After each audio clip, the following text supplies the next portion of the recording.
Report आई है कि इसमें बताया गया है कि पाकिस्तान के पास जो एआई के द्वारा इक्विप्ड जो सबमरीन्स हैं वो करीब करीब थोड़े समय में 2028 तक ही 11 हो जाएंगी। और भारत के पास अभी एक भी ऐसी सबमरीन नहीं है जो एआईपी फैसिलिटी के साथ आती हो। और ये अपने आप में जिसे एयर इंडिपेंडेंट प्रोपल्शन कहा जाता है, एयर इंडिपेंडेंट प्रोपल्शन, ये भारत के पास अभी एक भी ऐसी सबमरीन नहीं है। पाकिस्तान के पास ऑलरेडी 3 तो आ चुकी हैं और बाकी भी उनके पास 2028 तक पूरी 11 की 11 बनकर आ जाएगी।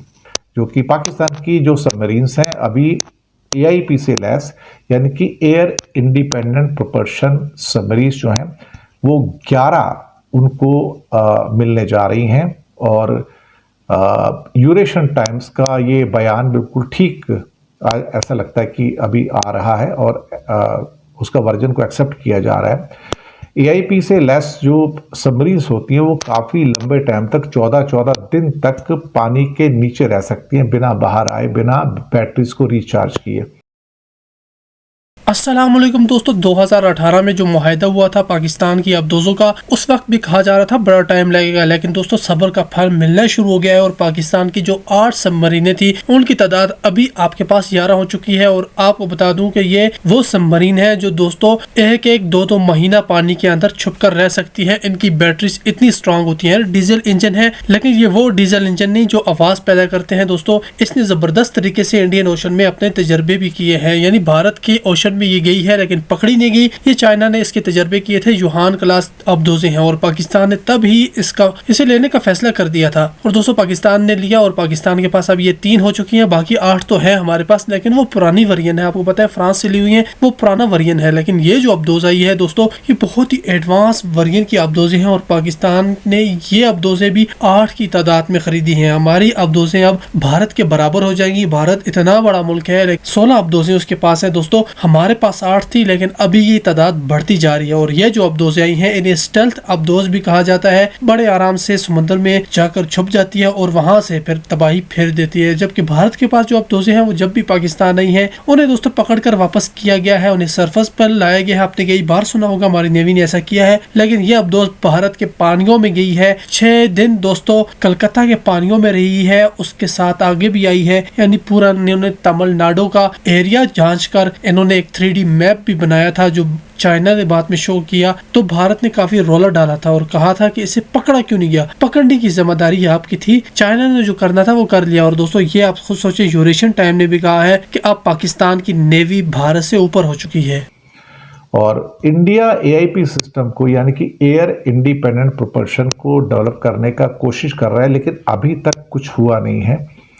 अब हो सकता है कि जो कोई नई सबमरीन्स आएंगी उसके अंदर भारत शायद उन पनडुब्बियों को डेवलप कर पाए या बनवा के ले किसी और से। लेकिन इस एरिया के अंदर थोड़ा सा यूरेशियन टाइम्स का कहना है कि पाकिस्तान की पनडुब्बियां थोड़ी सी लीड लेती हुई भारत के ऊपर नज़र आ रही हैं। और ख़ास तौर से ये भी कहा जा रहा है कि मझगांव डॉक लिमिटेड जो है मुंबई के अंदर, क्या वो इतनी ज़्यादा सबमरीन्स बना पाने की स्थिति में है जितने ऑर्डर्स उनको मिल रहे हैं भारत की ओर से। अब ये तो पता नहीं है, लेकिन भारत के पास इस टाइम टोटल 17 ट्रेडिशनल सबमरीन्स हैं। और इसमें अभी लेटेस्ट जो 6 स्कॉर्पियन सबमरीन्स हैं जिनको अभी शामिल किया गया तो बिल्कुल नई है। और बाकी करीब 11 जो हैं वो 30 ईयर्स ओल्ड हैं और अपनी रिटायरमेंट की डेट के भी नज़दीक में पहुंच रही हैं। और अब जो नई जो जनरेशन आएगी वो एआईपी वाली आएगी, लेकिन शायद हो सकता है कि उसको आने में करीब करीब 8-10 साल का हमें इंतज़ार करना पड़े। 2035 तक का शायद हो सकता है उसका इंतज़ार करना पड़े। लेकिन इस मामले में चाइना को तो पाकिस्तान को तो चाइना से 3-4 तो मिल भी चुकी हैं, डिलीवर हो गई हैं, तो वो उनको थोड़ा सा भी इस मामले में एडवांटेज यूरेशियन टाइम के हिसाब से मिलता हुआ नज़र आ रहा है।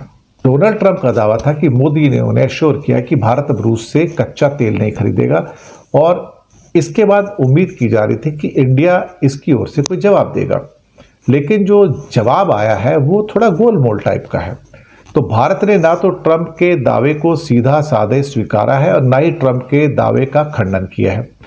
विदेश मंत्रालय का कहना है कि लगातार बदलते हुए माहौल में भारतीय कस्टमर्स के हितों की सुरक्षा भारत की प्राथमिकता है, लेकिन ये नहीं बताया कि टॉक हुई या नहीं हुई हो, तो यहां पर छुपाने की कोशिश की जा रही है। और फिर कहते हैं कि जो ऊर्जा की कीमतें हैं, यानी कि पेट्रोल डीजल की जो कीमतें हैं, उसमें एक स्टेबिलिटी बनाए रखना भी उनका मकसद भी है।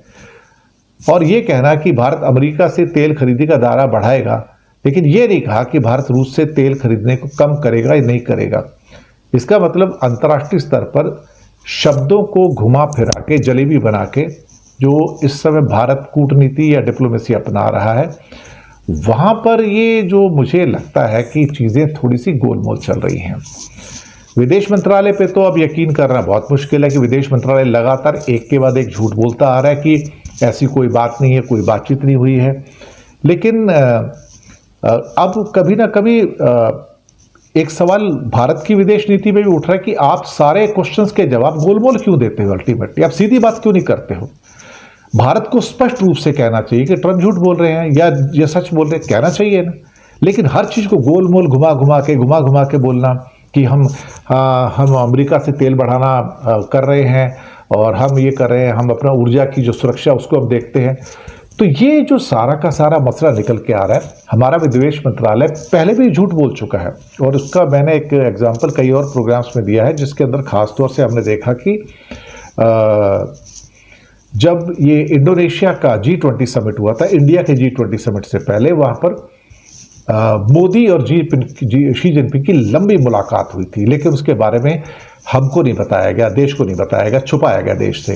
विदेश मंत्रालय ने कहा कि दोनों के बीच में कोई बातचीत नहीं हुई। वहां पर करीब एक साल बाद जब दिल्ली का समिट होने वाला था, तो उस समय ग्लोबल टाइम्स की एक रिपोर्ट आती है जो कहती है कि दोनों के बीच में एक आधे पौने घंटे की लंबी बातचीत हुई थी, 1-to-1 बातचीत हुई है। तो भारत ने अपनी जनता के साथ ही झूठ बोला है।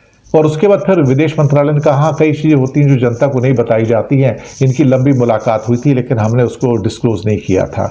तो अभी भी हो सकता है डिस्क्लोज ना किया जा रहा हो। तो विदेश मंत्रालय के ऊपर यकीन करना कि भाई कहीं वो जिसे क्या कहते हैं कि जो बोल रहे हैं सच बोल रहे हैं झूठ बोल रहे हैं, वो कहना इस समय तो मुझे थोड़ी सी नाराज नजर आ रहे हैं कि भारत के जो ट्रेडर्स हैं, जो मैन्युफैक्चरर्स हैं, एक्सपोर्टर इंपोर्टर हैं, वो दरअसल जब बाहर का हमारा FTA होता है, किसी के साथ में फ्री ट्रेड एग्रीमेंट होता है, तो दूसरों का जो फ्री माल भारत के अंदर आता है बिना ड्यूटी के, उसका विरोध करते हैं कि इनका सामान मत आने दो वरना हमारा माल नहीं बिकेगा।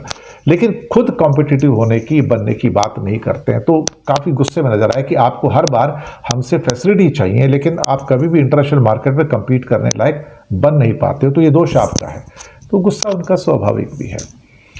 तो चैनल को सब्सक्राइब कीजिएगा, हो सके तो छोटी आर्थिक मदद भी आप कर सकते हैं। नीचे में आपके लिए UPI नंबर, बैंक अकाउंट